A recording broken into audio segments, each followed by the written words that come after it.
যোগ্যতার ভূষণ বিনয়। কথায় কথায় ধমক দেওয়া, কাউকে মূল্যায়ন না করা, তোয়াক্কা না করার মানসিকতা, কিংবা কারো মতামতকে গুরুত্ব না দেওয়া মানুষগুলোর বেশিরভাগই সাধারণত অযোগ্য হয়। অথচ যারা যোগ্যতা সম্পন্ন তাদের ভূষণই হচ্ছে বিনয়। কেউ ভুল করলেও তারা সেটা শুধরে দেয়, বকা দিতে হলেও হাসি মুখে বলে, এটা এভাবে না করে এমনভাবে করলে ভালো হতো।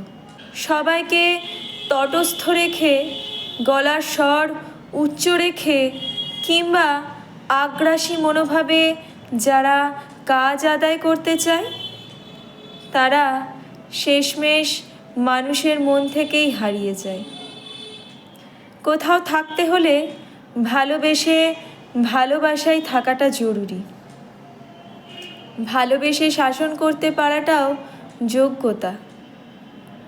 কটু কথা বলে, হুমকি ধামকি দিয়ে কিংবা গালাগালি যোগে জীবন থেকে ভালোত্বের বিয়োগ ঘটে।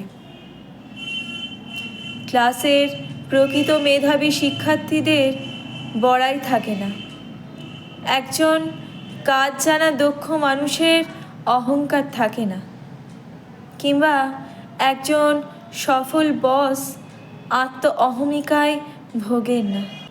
যার অযোগ্যতা যত বেশি সে অন্যের তত বেশি ভুল পায়।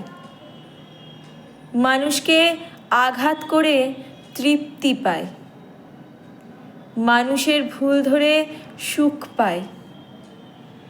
যে মানুষের দুর্বলতায় আঘাত করে সে মানুষের পারিবারিক শিক্ষা, প্রাতিষ্ঠানিক আচার এবং মানসিক বিকাশের অভাব রয়েছে। উদ্ধত্ত অহংকার কখনোই মানুষকে জ্ঞানের পথে পরিচালিত করে না।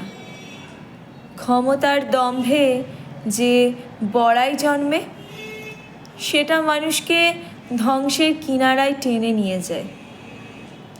অহমিকা কাউকে বড় করে এমন দৃষ্টান্ত দুর্লভ। যিনি যত বেশি বিনয়ী হয়েছেন, কৃতজ্ঞতায় নত রেখেছেন মস্তক, অজ্ঞতার কথা অকপটে স্বীকার করেছেন কিংবা নিজেকে জাহির করেছেন সামান্য হিসেবে, তিনি তত বড় হতে পেরেছেন। কখনো কখনো সামাজিক মূল্যায়নে সামগ্রিক স্বীকৃতিকে বিনয়ী মানুষগুলোকে পিছিয়ে রাখার প্রবণতা থাকে, কিন্তু ধর্মের কল বাতাসে নড়ার গতিতে যোগ্যরা যোগ্য স্থান স্পর্শ করে। মানুষের অন্তরে ভালোবাসার চেয়ে সম্মান মেলে তা ধন সম্পদের দ্বারাও পাওয়া যায় না। এক একজন বিনয়ী মানুষ এক একটি বাতি ঘর, আশার বৃক্ষ। ফলবান বৃক্ষ যেমন শাখা প্রশাখায় মাটির দিকে ঝুঁকে পড়ে, ঠিক তেমনি একজন বিনয়ী মানুষের মাথা মাটিতে স্পর্শ করে। জমিনে তাদের পদচিহ্ন বিনীত স্বভাবের হয়, তাদের ভাষা মার্জিত হয়, কথা কোমল হয়, তাদের উপস্থিতি অনাড়ম্বর হয়, অথচ চারপাশ আপন আলোয় উদ্ভাসিত করে। অর্জনে যাদের অহংকার বাড়ে, মানুষকে সম্মান করতে ভুলে যায়, আত্ম অহমিকায় আপনজনদেরকেও চিনতে পারে না কিংবা প্রিয়জনদের সাথেও বেড়ে যায় দূরত্ব, তাদের জীবন ধীরে ধীরে নরকের মতন বিষিয়ে ওঠে, তাদের বন্ধু কমে যায়। সুহৃদয় সহমর্মীর দুর্ভিক্ষে ভোগেন তারা। যিনি নিজেকে যত বেশি বড় ভাবেন, তিনি আসলে ততটাই ক্ষুদ্র। এই বোধটুকুর জন্ম না হওয়ায় মানুষ মানুষের সাথে খারাপ আচরণ করতে পারে, কথায় কথায় ব্যথা দিতে পারে এবং কথা কাজে দম্ভ প্রকাশ করতে পারে। একজন ভালো মানুষের যা যা আবরণ, সেখানে অহংকার, অহমিকা, সেসবের বিপরীত বদগুণ। কারো ক্ষমতা যত বেশি হোক, শিক্ষা যতই উচ্চমার্গের হোক, চেয়ার যতই চওড়া হোক, কিংবা অর্থ বিত্ত যত পুরুই হোক না কেন, যদি তার বিনয় না থাকে, মানুষকে গুরুত্ব না দেওয়ার মানসিকতা না থাকে, কথা শোনার ধৈর্য না থাকে, কিংবা মেশার অভ্যেস না থাকে, তবে তার আসলে কিছুই নাই। টাকা পয়সায় হাত বদল হয়, কিন্তু বিনয়ের সুফল মৃত্যুর পরেও মানুষের সাথে থেকে যায়। মানুষ হয়ে ওঠার চেষ্টাটাই জরুরি। যে মানুষের কাছে মানুষের বর্ণ তথা সাদা কালোর আলাদা গুরুত্ব নাই, মনুষ্যত্বের মাপকাঠিতে আমির ফকিরের মাঝে তফাৎ করে না, দায়িত্ব পালনে নৈতিকতা অনৈতিকতার পার্থক্য ভোলে না, জীবনাচারে সত্য মিথ্যা একচোখা দৈত্যের মতন দেখে না, সেই মানুষই বিনীত না হয়ে পারে না।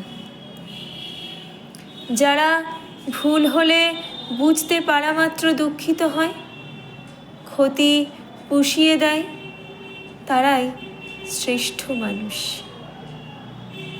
নিঃসন্দেহে ভালো মানুষ।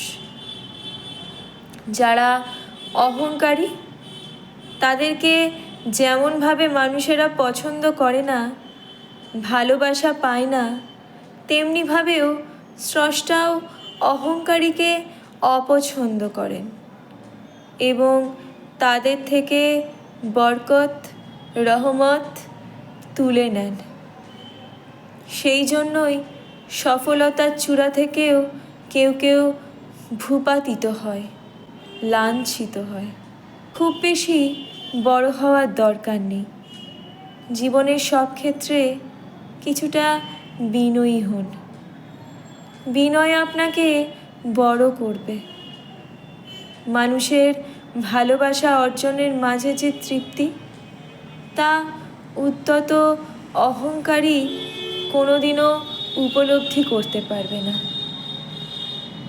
বিনয়ী হলে শত্রু কমে আসবে, মানসিক অস্থিরতা কমে যাবে, অপ্রাপ্তি অতৃপ্তির যে অস্বস্তি, সেটা জয় করতে পারবেন।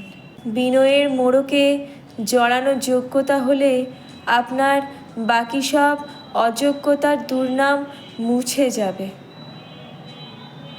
মানুষ আপনাকে হৃদয়ে রাখবে, আপনাকে ভালোবাসবে। কেউ আপনাকে সসম্মানে মনে রাখছে। মানব জীবনে এর চেয়ে বড় পুণ্য ও পূর্ণতা আর কোথাও আছে কি? আর কিছুতেই নাই। অহংকারে পোশাক খুলে বিনয়ের চাদর জড়িয়ে নিলে মানব জীবন ধন্য হবে। তাতে মানুষের মর্যাদাও অগ্রগণ্য হবে।